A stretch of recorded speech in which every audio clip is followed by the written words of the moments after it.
Good evening, good afternoon, good morning, whatever's appropriate. This was a fun ride out for me.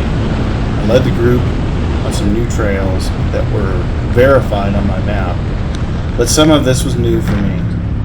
I made sure to document a stretch that is only open for a very short window of time. It's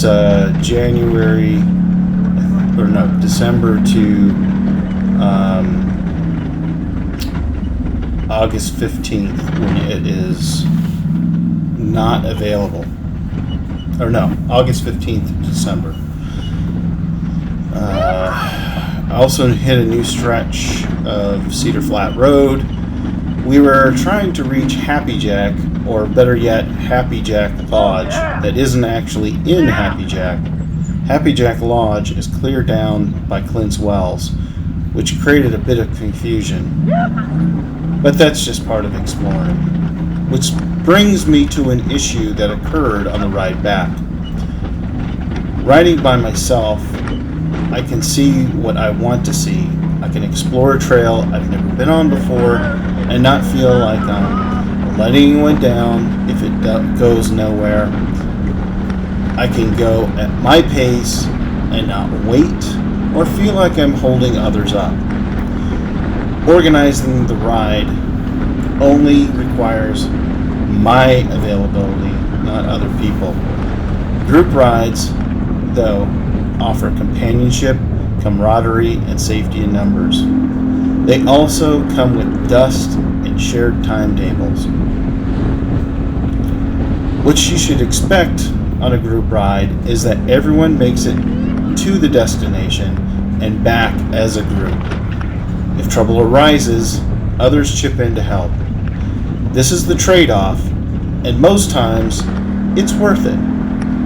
This also means that if you are leading, you stop at intersections so no one gets separated.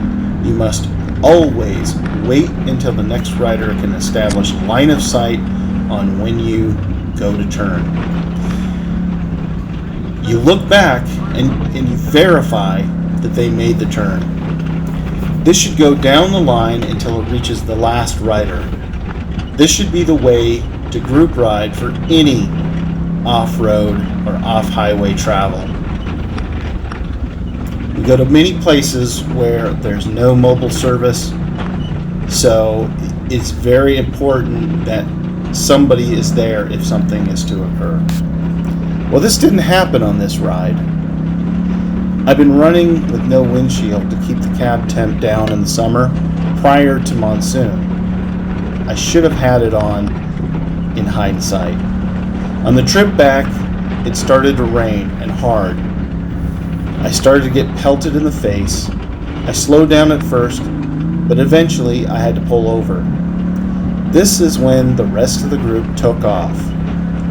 I'm not sure what the exact reason was or thinking. I was aware of the direction we were going, but by the time I arrived at the turnoff, they were long gone. This was not a big deal for me.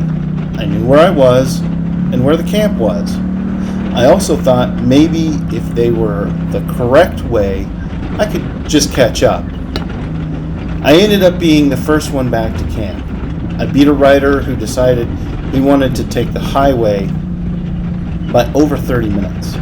I beat the rest of the group back by over an hour.